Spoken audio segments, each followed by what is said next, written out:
ಜಿಲ್ಲಾ ಕನ್ನಡ ಸಾಹಿತ್ಯ ಪರಿಷತ್ತು Rotary club Bidar ವತಿಯಿಂದ ಕನ್ನಡ ಭವನದಲ್ಲಿ ಅಳವಡಿಸಿರುವ ಕುಡಿಯುವ ನೀರಿನ ಘಟಕ ಉದ್ಘಾಟನೆ ಹಾಗೂ ಶಾಹೀನ್ ಶಿಕ್ಷಣ ಸಂಸ್ಥೆ ವತಿಯಿಂದ ಕನ್ನಡ ಭವನಕ್ಕೆ ಮಂಚಗಳ ವಿತರಣಾ ಸಮಾರಂಭ ಬೀದರ್ನ ಕನ್ನಡ ಭವನದಲ್ಲಿ ಹಮ್ಮಿಕೊಳ್ಳಲಾಯಿತು.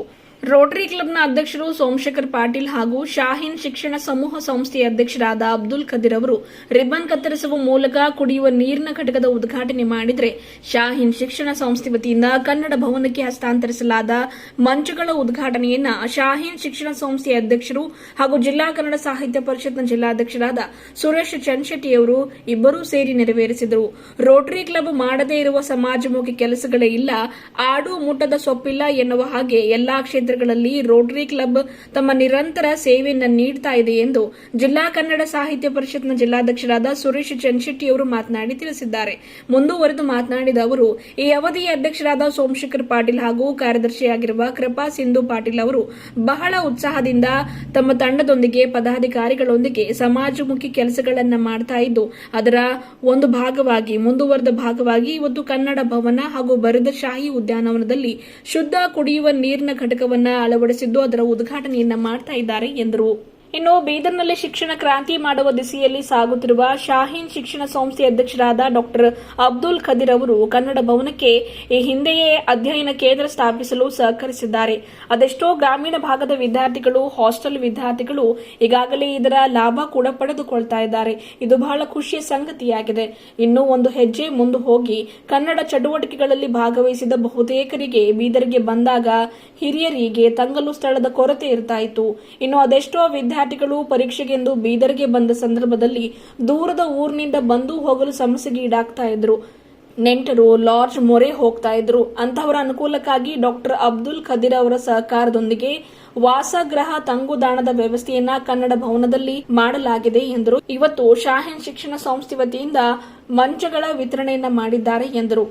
ಅಧ್ಯಕ್ಷರಾದ ಸೋಮಶೇಖರ್ ಪಾಟೀಲ್ ಅವರು ಮಾತನಾಡಿ, ಕನ್ನಡ ಸಾಹಿತ್ಯ ಪರಿಷತ್ನ ಜಿಲ್ಲಾಧ್ಯಕ್ಷರು ಸುರೇಶ್ ಚನ್ಶೆಟ್ಟಿಯವರು ಮನವಿಯ ಮೇರೆಗೆ ಇಲ್ಲೊಂದು ಅಧ್ಯಯನ ಕೇಂದ್ರವಿದೆ. ಈ ಒಂದು ಅಧ್ಯಯನ ಕೇಂದ್ರಕ್ಕೆ ವಿದ್ಯಾರ್ಥಿಗಳು ಬರುತ್ತಾರೆ. ಕಾರ್ಯಕ್ರಮ ಅಂತ ಬಂದಾಗ ಕನ್ನಡ ಅಭಿಮಾನಿಗಳು, ಹಿರಿಯರು ಬರ್ತಾರೆ. ಹಾಗಾಗಿ ಇಲ್ಲೊಂದು ಶುದ್ಧ ಕುಡಿಯುವ ನೀರಿನ ಘಟಕದ ಅವಶ್ಯಕತೆ ಇದೆ ಎಂದಾಗ ಇವತ್ತು ಶುದ್ಧ ಕುಡಿಯುವ ನೀರಿನ ಘಟಕ ರೋಟರಿ ಕ್ಲಬ್ ವತಿಯಿಂದ ಅಳವಡಿಸಲಾಗಿದೆ ಎಂದು ತಿಳಿಸಿದರು. ಶಾಹೀನ್ ಶಿಕ್ಷಣ ಸಂಸ್ಥೆ ಅಧ್ಯಕ್ಷರಾದ ಡಾಕ್ಟರ್ ಅಬ್ದುಲ್ ಖದೀರ್ ಅವರು ಮಾತನಾಡಿ, ಇಷ್ಟು ಸುಂದರ ಸುಸಜ್ಜಿತ ಕನ್ನಡ ಭವನ ಒಳ್ಳೆಯ ಕಾರ್ಯಕ್ಕೆ ಅನುಕೂಲವಾಗಲಿ, ಹೆಚ್ಚಾನು ಹೆಚ್ಚು ಶಿಕ್ಷಣಕ್ಕೆ ಈ ಕನ್ನಡ ಭವನ ಉಪಯೋಗಕ್ಕೆ ಬರಲಿ, ಇಲ್ಲಿರುವ ಅಧ್ಯಯನ ಕೇಂದ್ರದ ಉಪಯೋಗ ಪಡೆದುಕೊಳ್ಳುತ್ತಿರುವುದು ನೋಡಿ ಖುಷಿಯಾಗಿದೆ ಎಂದ ಅವರು, ಶಿಕ್ಷಣದಿಂದ ಮಾತ್ರ ಬದಲಾವಣೆ ಬೆಳವಣಿಗೆ ಕಾಣಲು ಸಾಧ್ಯ ಎಂದು ತಿಳಿಸಿದರು. ಈ ಸಂದರ್ಭದಲ್ಲಿ ರೋಟೇರಿಯನ್ ಹಿರಿಯರಾದ ಸೂರ್ಯಕಾಂತ್ ರಾಮಶೆಟ್ಟಿ, ಕಾರ್ಯದರ್ಶಿ Krupa Sindhu Patil, Rotarian Anil Masudi, Rotarian Havashetti Patil, Rotarian Ravi Mulige, Vijaykumar Sonare, Umesh Jaba, ಪಿಡಬ್ಲ್ಯೂಡಿನ executive engineer Shivashankar Kamashetti, junior Ravichandran ಸೇರಿದಂತೆ ಇನ್ನಿತರರು ಇದ್ದರು. ಟಿಎಂ ಅಚ್ಚೆ ಅವರು ನಿರೂಪಣೆ ಮಾಡಿದರು. ವರ್ಷಗಳ ಇತಿಹಾಸ ಇದ್ರೂ ಸಹ ನಾವು ಬೀದರ್ ಜಿಲ್ಲೆಯಲ್ಲಿ ಸುಮಾರು 55 ವರ್ಷಗಳಿಂದ ಇಲ್ಲಿ ತನ್ನದೇ ಆದ ರೀತಿಯಲ್ಲಿ ಕೆಲಸಗಳನ್ನು ಮಾಡ್ತಾ ಇದೆ. ರೋಟರಿ ಸಂಸ್ಥೆ ಹಲವಾರು ಕ್ಷೇತ್ರದಲ್ಲಿ ಕೆಲಸಗಳನ್ನು ಮಾಡುತ್ತೆ. ಅದು ಬಹಿರಂಗ ಸಬಲೀಕರಣ ಇರ್ಬೋದು, ಆರೋಗ್ಯ ಕ್ಷೇತ್ರ ಇರ್ಬೋದು, ಪರಿಸರ ಇರ್ಬೋದು, ಸರ್ಕಾರಿ ಶಾಲೆಗಳನ್ನ ದತ್ತು ತೆಗೆದುಕೊಂಡಿರ್ಬೋದು. ಈ ತರ ಹಲವಾರು ಕೆಲಸಗಳ ಮಧ್ಯೆಯೂ ಈ ವರ್ಷ ಒಂದಿಷ್ಟು ಎಲ್ಲೆಲ್ಲಿ ನೀರಿನ ಒಂದಿಷ್ಟು ಸಮಸ್ಯೆಗಳು ಅಲ್ಲೆಲ್ಲ ಜನರಿಗೆ ಜೀವಜಲ ಅಂದ್ರೆ ನೀರಿದ್ದಾಗ ಮಾತ್ರ ನಾವೆಲ್ಲ ಇರಲು ಸಾಧ್ಯ. ಅದನ್ನ ಮಹತ್ವದ ಅರ್ಥ ಮಾಡ್ಕೊಂಡು ಇವತ್ತು ಬೀದರ್ನ ಪ್ರೀಮ್ಸ್ ನಲ್ಲಿ ನಾವೆರಡು ಈ ಶುದ್ಧ ಕುಡಿಯುವ ನೀರಿನ ಘಟಕಗಳನ್ನು ನೋಡಬಹುದು. ಪರಿಚಯದಲ್ಲಿ ಇನ್ನೇನೋ ಒಂದು 10 ನಿಮಿಷದಲ್ಲಿ ಉದ್ಘಾಟನೆ ಆಗಲಿದೆ. ಅದೇ ರೀತಿಯಲ್ಲಿ ನಮ್ಮ ಕನ್ನಡವಂತೂ ಒಂದು ಇಲ್ಲಿನ ನೀರಿನ ಸ್ವಲ್ಪ ಸಮಸ್ಯೆ ಅಂತ ಹೇಳ್ಕೊಂಡಾಗ ಮನೆ ರೋಟರಿ ಕ್ಲಬ್ ಅಧ್ಯಕ್ಷ ಸೋಮಶೇಖರ್ ಪಾಟೀಲ್ ಮತ್ತು ಕಾರ್ಯದರ್ಶಿ ಕೃಪಾ ಸಿಂಧು ಪಾಟೀಲ್ ಅವರು ನಮ್ಮ ಕನ್ನಡ ಸಾಹಿತ್ಯ ಪರಿಷತ್ತಿನ ಈ ಭವನಕ್ಕೂ ಕೂಡ ನಮಗೆ ನೀರು ಕುಡಿಯುವ ಒಂದು ವ್ಯವಸ್ಥೆ ಮಾಡಿದ್ರೆ ದಯವಿಟ್ಟು ನಮ್ಮ ವಿದ್ಯಾರ್ಥಿಗಳು ಒಂದು ಚಪ್ಪಾಳೆ ಮೂಲಕ ಅವರಿಗೆ ಅಭಿನಂದನೆ ಸಮಸ್ಯೆ. ಮತ್ತು ಈ ಸಂದರ್ಭದಲ್ಲಿ ಅನೇಕ ವೇದಿಕೆ ಗಣ್ಯರು ನಮ್ಮ ಜೊತೆಗಿದ್ದಾರೆ. ಅಂಥದ್ರಲ್ಲಿ ಬೀದರ್ ಜಿಲ್ಲೆಯಲ್ಲಿ ಶೈಕ್ಷಣಿಕವಾಗಿ ದೊಡ್ಡ ಕ್ರಾಂತಿಯನ್ನೇ ಮಾಡಲು ಹೊರಟಿರುವಂತ ನಮ್ಮೆಲ್ಲರ ನೆಚ್ಚಿನ ಈ ನಾಡಿನ ನಮ್ಮ ಶೈಕ್ಷಣಿಕ ಶ್ರೇಷ್ಠ ಚಿಂತಕರಾಗಿರುವಂತ ಡಾಕ್ಟರ್ ಅಬ್ದುಲ್ ಖದೀರ್ ಅವರಿಗೆ ವಿಶೇಷವಾದ ಸ್ವಾಗತ ಮತ್ತು ನಾನು ಧನ್ಯವಾದಗಳನ್ನು ಸಲ್ಲಿಸ್ತಾ ಇದ್ದೇನೆ. ಯಾಕೆ ಅವರಿಗೆ ನಾನು ಕೃತಜ್ಞತೆಯನ್ನು ಸಲ್ಲಿಸ್ತೀನಿ ಅಂದ್ರೆ, ನಾವೆಲ್ಲ ಗ್ರಾಮೀಣ ಭಾಗದಿಂದ ಬಂದಂತ ಅನೇಕ ವಿದ್ಯಾರ್ಥಿಗಳು, ವಿದ್ಯಾರ್ಥಿನಿಯರು ಬೀದರ್ ಬಂದು ನಾವೆಲ್ಲರೂ ಓದುವಂತ ಒಂದು ಕೆಲಸಕ್ಕೆ ಮಾಡಿರ್ತೀವಿ. ಸುಮಾರು ಸಲ ನಾವೆಲ್ಲ ಉಳಿಲಕ್ಕಲ್ಲ ಒಂದ್ ಕಡೆ ವ್ಯವಸ್ಥೆ, ಕೆಲವರಿಗೆ ಉಳಿಲಾರಂತ ಓದಲಾರಂತ ವ್ಯವಸ್ಥೆ ಇರದೇ ಇರುವಂತ ಸಂದರ್ಭದಲ್ಲಿ ನಾವು ಬಹಳ ಅನೇಕ ವಿದ್ಯಾರ್ಥಿಗಳನ್ನ ನೋಡ್ತೀವಿ. ಬಸ್ ಸ್ಟ್ಯಾಂಡ್ ನಲ್ಲಿ ಬಸ್ ತರಬೇಕು ಬರುವಂತ ಸಂದರ್ಭದಲ್ಲಿ ಎಲ್ಲೋ ರೀತಿ ನಮ್ಮ ಬೀದರ್ನ ಕೋಟೆಗಳಲ್ಲಿರ್ಬೋದು ಎಲ್ಲೆಲ್ಲಿ ಅವ್ರಿಗೆ ಬಿಡು ಸಿಗುತ್ತೋ ಅಲ್ಲಲ್ಲಿ ಕುಂತು ಓದುವಂತ ಕೆಲಸಗಳನ್ನ ನೋಡುವುದನ್ನ ಡಾಕ್ಟರ್ ಅಬ್ದುಲ್ ಖದೀರ್ ಸರ್ ಅವರು ಮತ್ತು ನಾವೆಲ್ಲ ಮನಗಂಡು ವಿದ್ಯಾರ್ಥಿಗಳಿಗೆ ಈ ತರ ತೊಂದರೆ ಆಗಬಾರ್ದು ಅನ್ನೋ ದೇಶದ ಇಲ್ಲಿ ಒಂದು ಅಧ್ಯಯನ ಕೇಂದ್ರವನ್ನ ಆರಂಭ ಮಾಡಲಾಗಿದೆ. ಯಾರೇ ಕಾಲೇಜಿನ ವಿದ್ಯಾರ್ಥಿಗಳು, ಬೀದರ್ ಜಿಲ್ಲೆಯಂತ ಗ್ರಾಮೀಣ ಭಾಗದ ಯಾರೇ ವಿದ್ಯಾರ್ಥಿಗಳು ಇರ್ಬೋದು, ಅವ್ರಿಗೆ ಯಾವಾಗೇ ಅವ್ರಿಗೆ ಒಂದೆಲ್ಲ ಕಾಲೇಜಿನ ಬಿಡು ಇರುವಂತ ಒಂದು ಸಂದರ್ಭದಲ್ಲಿ ಈ ನಮ್ಮ ಕನ್ನಡ ಭವನದ ಅಧ್ಯಯನ ಕೇಂದ್ರದೊಳಗೆ ಆರಾಮಾಗಿ ಬೆಳಗ್ಗೆಯಿಂದ ಸಾಯಂಕಾಲ ಓದ್ಕೊಂಡು ಆಮೇಲೆ ಅವ್ರ ಮನೆಗೆ ಹೋಗ್ಬೋದು. ಅದ್ರ ಜೊತೆ ನಮ್ಮ ಪಕ್ಕಕ್ಕೆ ಇಲ್ಲೇ ಒಂದು 2-3 ಹಾಸ್ಟೆಲ್ಗಳು, ಸಾವಿರಾರು ವಿದ್ಯಾರ್ಥಿಗಳು ಇಲ್ಲಿ ಇದ್ದಿರ್ತಾರೆ. ಅನೇಕ ಜನ ನಮ್ಮ ಸಹೋದರಿಯರು ಬಂದು ನನಗೆ ಬಹಳ ಸಲ ಕೇಳಿದಿತ್ತು, ಇಲ್ಲ ಸರ್ ಉಳಿಲಿಕ್ಕೆಲ್ಲ ಬಹಳ ಚಲೋ ವ್ಯವಸ್ಥೆ, ಊಟಕ್ಕೂ ನಮ್ಗೆ ಏನು ತೊಂದರೆ ಇಲ್ಲ, ಸಮಸ್ಯೆ ನಮ್ಗೆ ಓದೋದಿದೆ ಅಂತೇಳಿ. ಯಾಕಂದ್ರೆ ರಾತ್ರಿ 11, 12, 1 ಗಂಟೆ ನಮ್ಗೆ ಓದಬೇಕಾಗಿದೆ, ನನ್ನ ಪಕ್ಕಕ್ಕೆ ರಕೆಗೆ ಮಲ್ಕೊಂಡು ಬಿಟ್ಟಿರ್ತಾವೆ. ನಾ ಏನೋ ಓದ್ಕೋದಕ್ಕಂತ ಅವ್ರಿಗೆ ಬಹಳ ಸಲ ತೊಂದರೆ ಇರುವಂತ ಒಂದು ಸಂದರ್ಭ ಇದೆ ಅಂತ ಬಹಳ ಸಲುವಾಗಿ ಯಕ್ಷಣ ಎದುರಿರುವಂತ ವಿದ್ಯಾರ್ಥಿಗಳಿಗೋಸ್ಕರನೇ ನಾವು ಆರಂಭದಲ್ಲಿ ಮನಸ್ಸು ಮಾಡಿ ವಿದ್ಯಾರ್ಥಿ ಕೇಂದ್ರವನ್ನು ಆರಂಭ ಮಾಡಿತ್ತು. ಮತ್ತು ಅನೇಕ ವಿದ್ಯಾರ್ಥಿಗಳು ಈಗಾಗಲೇ ಆಗಮಿಸಿ ಆ ಅಧ್ಯಯನ ಕೇಂದ್ರದ ಸಂಪೂರ್ಣ ಅವರ ಲಾಭವನ್ನ ಪಡೆದುಕೊಳ್ತಾ ಇದ್ದಾರೆ. ಹೀಗಾಗಿ ನಾನು ಖದೀರ್ ಸಾಹೇಬ್ಗೂ ಮತ್ತು ಓದುವಂತ ವಿದ್ಯಾರ್ಥಿಗಳಿಗೂ ವೇದಿಕೆ ಪರವಾಗಿ ಒಂದು ಕೃತಜ್ಞತೆಯನ್ನು ನಾನು ಸಲ್ಲಿಸ್ತಾ ಇದ್ದೇನೆ. ಇವತ್ತು ಒಂದು ಹೆಜ್ಜೆ ಮುಂದೆ ಹೋಗಿ ಅನೇಕ ವಿದ್ಯಾರ್ಥಿಗಳು ಈ ಪರೀಕ್ಷೆ ಇರುವಂತ ಸಂದರ್ಭದಲ್ಲಿ ಅವ್ರ ಊರಲ್ಲಿ ಇದ್ದಿರ್ತಾರೆ, ಮುಗಿಸ್ಕೊಂಡು ಊರಿಗೆ ಹೋಗುವಂತ ಎಲ್ಲೋ ತೊಂದರೆ ಅಂತ ಸಂದರ್ಭದಲ್ಲಿ ಬೀದರಲ್ಲಿ ಯಾವುದೋ ನೆಂಟರ ಮನೆಯಲ್ಲೋ ಅಥವಾ ಯಾವುದೋ ಲಾಡ್ಜಿನಲ್ಲೋ ವಸತಿಯಲ್ಲಿ ಉಳಿಯುವಂತ ಅನೇಕ ಸಂದರ್ಭಗಳು ಬರಬಾರ್ದು ಅನ್ನೋ ದಿಶೆಯಿಂದ ಜೊತೆ ನಮ್ಮ ಕನ್ನಡ ಸಾಹಿತ್ಯ ಪರಿಷತ್ಗೆ ಸುಮಾರು 15,000 ಜನ ಸದಸ್ಯರಿದ್ದಾರೆ. ಅನೇಕ ಜನ ಹಿರಿಯರು ಇದ್ದಾರೆ. ಎಷ್ಟೋ ಸಲ ಆಸ್ಪತ್ರೆಗೆ ಬಂದ ತಕ್ಷಣ ಡಾಕ್ಟರ್ ಸಿಗದೇ ಇರುವಂತ ಸಂದರ್ಭದಲ್ಲಿ ಮತ್ತೆ ನಾಳೆ ಬಂದು ಅಪಾಯಿಂಟ್ಮೆಂಟ್ ತಗೊಂಡು ಉಳಿಯೋಕ್ಕಾಗಲ್ಲ ಅಂತ ಇಟ್ಕೊಂಡು ಎಷ್ಟೋ ಜನ ವಾಪಸ್ ಹೋಗುವಂತ ಸಂದರ್ಭ ಬಹಳ ಸಲ ಇರೋ ಸಲುವಾಗಿ ಅವರಿಗೂ ಒಂಚೂರು ಅನುಕೂಲ ಆಗಲಿ ಅಂತ ಇಟ್ಕೊಂಡು ಇವತ್ತು ಇಲ್ಲಿ ಒಂದು ವಸತಿ ಗೃಹವನ್ನ ನಾವು ಆರಂಭ ಮಾಡಿದ್ದೀವಿ. ಈಗಾಗಲೇ ನೀವೆಲ್ಲ ನೋಡಿರ್ಬೇಕು, ಬಹಳ ತರಾತುರಿಯಲ್ಲಿ ಮಾಡಿ ಸಲುವಾಗಿ ಬರೀ ನಮಗೆ ಮಂಚಗಳು ಪಲಂಗಳು ಅಷ್ಟೇ ಕಾಣವ, ನಾಳೆ ನಾಡು ಅದ್ರ ಮೇಲೆ ಎಲ್ಲ ಬೆಡ್ಡು ಬರ್ತದೆ, ಬೆಡ್ಶೀಟು ಬರ್ತದೆ. ಹೀಗಾಗಿ ಅದು ಪರಿಪೂರ್ಣವಾಗಿ ಅವೆಲ್ಲ ರೂಮ್ಗಳು ಇರ್ತವೆ. ಇದ್ರ ಉಪಯೋಗವನ್ನು ನಮ್ಮ ವಿದ್ಯಾರ್ಥಿಗಳು, ನಮ್ಮ ಹಿರಿಯ ಸಾಹಿತಿಗಳು ಪಡ್ಕೊಳ್ಬೇಕು ಅಂತಕ್ಕಂಥ ಮಾತನ್ನು ಹೇಳ್ತಾ ಮತ್ತೆ ಮಾತುಗಳನ್ನು ಮುಂದುವರಿಸಬೇಕಾಗಿಲ್ಲ. ಅನೇಕ ಜನ ಇಂದಿನ ಈ ಕಾರ್ಯಕ್ರಮಕ್ಕೆ ಮುಖ್ಯ ಅತಿಥಿಗಳಿಗೆ ಬಂದಂಥ ಎಲ್ಲ ವಿವಿಧ ಗಣ್ಯರಿಗೂ ಹಾಗೂ ನಮ್ಮ ನೆಚ್ಚಿನ ಎಜಿ, ಮುಂದೆ ಬರುವ ಎಜಿ, junior children Suresh Chanchetti sir ಆಗಿದ್ದ ಎಲ್ಲ ಗಣ್ಯರಿಗೆ ನಾನು ಈ ವೇದಿಕೆ ಮುಖಾಂತರ ವಂದನೆಗಳನ್ನು ಸೇರಿಸ್ತಾ, ಚಂಚೆಟ್ಟಿ ಸರ್ ಅವರು ರಿಕ್ವೆಸ್ಟ್ ಮಾಡಿದರು, ಅಂದರೆ ಇಲ್ಲಿ ಈಗಾಗಲೇ ಸಾಕಷ್ಟು ವಿದ್ಯಾರ್ಥಿಗಳು ವಿದ್ಯಾಭ್ಯಾಸಕ್ಕೆ ಅಧ್ಯಯನ ಕೇಂದ್ರಕ್ಕೆ ಬಂದು ಅವರು ಅಧ್ಯಯನ ಮಾಡ್ತಾ ಇದ್ದಾರೆ. ಅದೇ ರೀತಿ ವಿದ್ಯಾರ್ಥಿನಿಯರಲ್ಲದೇ ಬೇರೆ ಹಿರಿಯರು ಸಾಹಿತಿಗಳು ಸಹ ಇಲ್ಲಿ ಬಂದು ತಂಗಲಿದ್ದಾರೆ. ಆಮೇಲೆ ಮುಂದಿನ ದಿವಸಗಳಲ್ಲಿ ಇಲ್ಲಿ ನಮ್ಮ ಜಿಲ್ಲಾ ಸಂಕೀರ್ಣ ಅಂದರೆ ಆಡಳಿತ ಸಂಕೀರ್ಣ ಇಲ್ಲಿಗೆ ಬರೋದಿದೆ ಸರ್. ಸಾಕಷ್ಟು ಜನ ಇಲ್ಲಿಗೆಲ್ಲ ಬರ್ತಾ ಇದ್ದಾರೆ. ಅದಕ್ಕೊಂಚೂರು ನೀರಿನ ಏನಾದ್ರು ವ್ಯವಸ್ಥೆ ಮಾಡಬೇಕು ಅಂತ ರಿಕ್ವೆಸ್ಟ್ ಮಾಡಿದಾಗ, ಶುದ್ಧ ಕುಡಿಯುವ ನೀರು ಪ್ರತಿಯೊಬ್ಬ ನಾಗರಿಕರ ಹೊಣೆ ಹಾಗೂ ಏನು ಹೇಳಿದ್ರೆ ಹಕ್ಕು, ಮೂಲಭೂತ ಹಕ್ಕು ಅಂತೇಳಿ ಸಂವಿಧಾನ ಶಿಲ್ಪಿ ಡಾಕ್ಟರ್ ಅಂಬೇಡ್ಕರ್ ಸಾಹೇಬರು ನಮ್ಮ ಆರ್ಟಿಕಲ್ 20 ಮುಖಾಂತರ ಕಾನ್ಸ್ಟಿಟ್ಯೂಷನ್ ಆಫ್ ಇಂಡಿಯಾದಲ್ಲಿ ಹೇಳಿಕೊಟ್ಟಿದ್ದಾರೆ. ಆದ್ದರಿಂದ ಇವರು ಹೇಳಿಕೊಟ್ಟಿರುವಂಥ ಈ ಅವಶ್ಯಕತೆಯನ್ನು ನಾವು ಮನಗಂಡು ಸದಸ್ಯರೊಂದಿಗೆ ಚರ್ಚಿಸಿ ಇಲ್ಲೇನಾದರೂ ಒಂದು ವ್ಯವಸ್ಥೆ ಮಾಡಬೇಕಂತ ಹೇಳಿದಾಗ ಇದಕ್ಕೆ ನಮ್ಮ ಹಿರಿಯರಾದ ಒಬ್ಬರು ಗುರುನಾಥ್ ಬಳ್ಳೂರನ್ನವರು ಹಣದ ಸಹಕಾರ ನೀಡಿದರು. ಅದರಿಂದ ನಾವು ಇಲ್ಲಿ ಮತ್ತು ನಮ್ಮ ಬರಿಶಾಯಿ ಗಾರ್ಡನಲ್ಲಿ ಹಾಗೂ ಪ್ರಿನ್ಸ್ನ ಕ್ಯಾಂಪಸ್ಸಲ್ಲಿ ನಾವು ನೀರಿನ ವ್ಯವಸ್ಥೆ ಮಾಡಿದ್ದು ನಮಗೂ ಖುಷಿ ತಂದಿದೆ. ಮತ್ತು ಇದರ ಸದುಪಯೋಗ ನಾವೆಲ್ಲ ಮಕ್ಕಳು ತಮ್ಮ ವಿದ್ಯಾಭ್ಯಾಸ ಹಾಗೂ ಅಧ್ಯಯನ ಸಮಯದಲ್ಲಿ ಇದರ ಸದುಪಯೋಗ ತಗೋಬೇಕು. ಅದು ಮುಂದೆ ಇದೆಲ್ಲ ನಮ್ಮದು ಜಿಲ್ಲಾ ಸಂಕೀರ್ಣ ಬರ್ತದೆ, ಆಡಳಿತ ಕಟ್ಟಡಗಳು ಇದು ಸಂಕೀರ್ಣ ಇಲ್ಲಿಗೆ ಬರ್ತದೆ, ಅವ್ರಿಗೂ ಹೆಲ್ಪ್ ಆಗ್ತದೆ ಅಂತ ತಿಳ್ಕೊಂಡು ತಮ್ಮೆಲ್ಲರಿಗೂ ಶುಭವಾಗಲಿ ಅಂತ ನಾನು ಈ ವೇದಿಕೆ ಮುಖಾಂತರ ಹಾರೈಸಿ ನನಗೆ ಇಲ್ಲಿ ಆಹ್ವಾನಿಸಿದ್ದಕ್ಕಾಗಿ ಹಾಗೂ ಈಗ ಗೌರವ इंट्रोड्यूस कर रहे हैं। इंडिया भर में 40 ऐसे सेंटर्स में हम अभी तक इस्टेब्लिश किए हैं। हम चाहते हैं रोटरी क्लब के जिम्मेदारान इस पर गौर करें, इसको आम कर दें पूरे देश में। बच्चों को घरों में बैठकर पढ़ने के लिए जगह नहीं है। हमारी बड़ी बड़ी मस्जिदें हैं,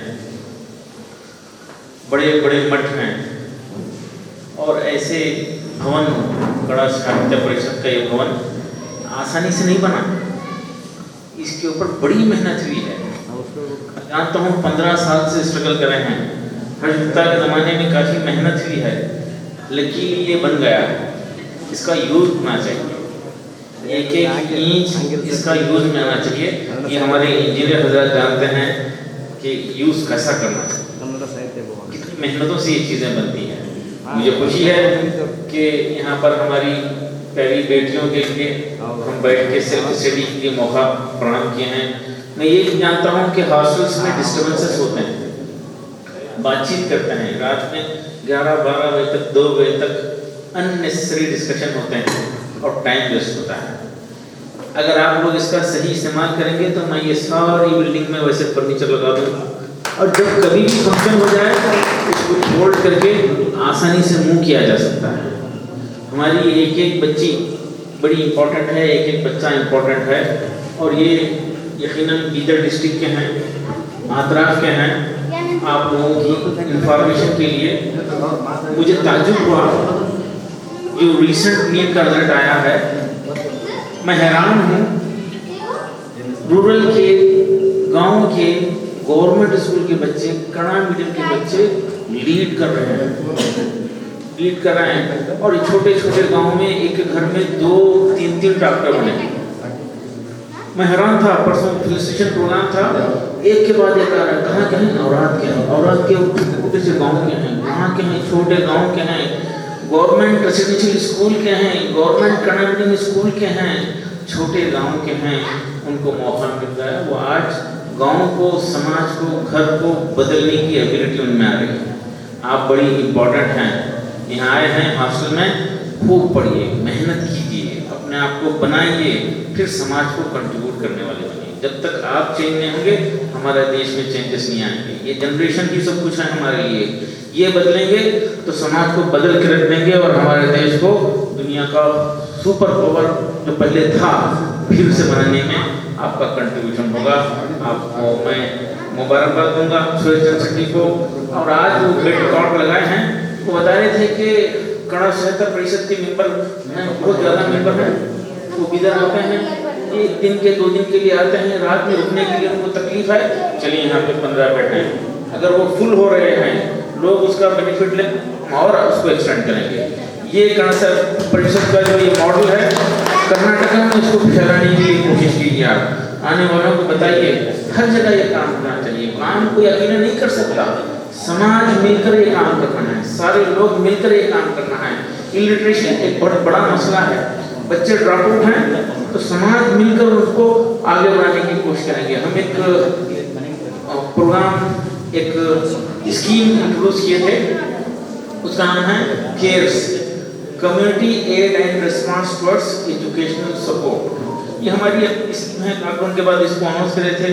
यानी एक इलाके के, एक कॉलोनी के लोग, उस कॉलोनी में कोई बच्चा है तो ढूंढें, उसको आइडेंटिफाई करें और 4 लोग मिलकर कलेक्शन करें, 40% कलेक्शन करें और किसी भी इंस्टीट्यूशन को पहुंच जाएं, शाहीन को आए, शाहीन 60% कंट्रीब्यूट करके उनका एडमिशन कर देगा।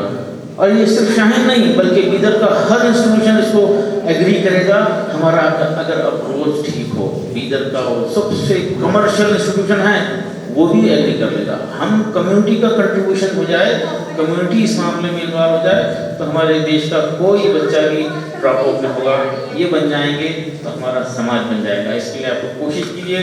और एक छोटी सी बात हम कर रहे थे, यहाँ पे जिम्मेदार बैठे हुए हैं रोटी कलर के, तो मैं बात कर रहा था, हम एक कोशिश कर रहे थे, मशवरा हुआ, डिप्टी कमिश्नर बीदर से बात हुई, एसपी से बात हुई, और समाज के धर्म के गुरु लोगों से हमारी बात हुई, अक्का गंगम्बिका से मैं जाके बात करा, वो भी एक वीडियो दिए हैं, बैठ दिए हैं, एसपी मैडम का भी है, एसपी साहब का और डीसी मैडम का भी है। ये है, हम बीदर को सब मिलकर कोशिश करेंगे, बेघर फ्री बनाएंगे, भिक्षा मांगने वालों से पाक बीदर को करेंगे। जो रियली मजबूर है तो उसको घर बैठे समाज की जिम्मेदारी है, हमारी जिम्मेदारी है कि उसकी ज़रूरतें हम पूरी करें। तो रोटरी क्लब इसके लिए आगे आए, मैं अभी रिक्वेस्ट किया हूँ, यकीनन वो लोग पसंद कर रहे हैं, उनकी तरफ से 1-2 रिप्रेजेंटेटिव तय हो जाएंगे। तमाम लोग मिलके, तमाम समाज के लोग मिलके, डिपार्टमेंट से, गवर्नमेंट से सपोर्ट लेके, अपना कंट्रीब्यूट करके पहले तो अवेयरनेस का काम करेंगे। और अक्सर लोग प्रोफेशनल बेकर्स हैं, बड़े बड़े स्कैंडल इसमें हो रहे हैं, और क्यों मांग रहे मालूम हुआ, शराब पीने के लिए मांग रहे हैं और आसान कमाई है इसलिए मांग रहे हैं। जो रियल नीडी है उसको समाज उनकी जरूरत को पूरी करे, ये हम सब मिलकर कोशिश करेंगे। और रोटरी क्लब भी इसमें इन्वॉल्व रहेगी, ऑफिशियली इन्वॉल्व रहेगी, एक बड़ा ग्रुप बनाकर हम इसके लिए काम करेंगे। मैं ये चंद रिक्वेस्ट किया हूँ, और फिर एक मरतबा आप तमाम को मुबारकबाद दूंगा। बड़ा अच्छा है, साफ पानी पिलाने के लिए आप लोग काम कर रहे हैं, हॉस्पिटल में, गार्डन में, इसको और एक्सटेंड कीजिए। मंदिरों में हमको उसको पहुँचाना है, गवर्नमेंट हाउसेस को पहुँचाना है। कोई काम जो है छोटा नहीं होता। कोई काम छोटा नहीं होता। अच्छे दिल से, अच्छे मन में, अच्छे विचार के साथ, अच्छी नीयत के साथ काम करना। ईश्वर रिजल्ट नहीं पूछेगा, ईश्वर अल्लाह प्रभु भगवान आपका रिजल्ट नहीं पूछेगा, आपकी नीयत और आपके एफर्ट्स देखेगा। आप बिगड़ फ्री बनाने की कोशिश कर रहे हैं, 100% जीरो करने में आप कामयाब नहीं हुए, कोई बात नहीं, हमारी नीयत ठीक है, हमारी मेहनत ठीक है, तो उसका सवाब, अजर, उसका पुण्य जो है हमको मिल के रहेगा। ये एहसास के साथ हमको मिल के करना है। और आज हमारे देश की सबसे बड़ी ज़रूरत है इंजीनियर्स। आप गलत नहीं समझना, ये ब्रिजेस, हाईवेज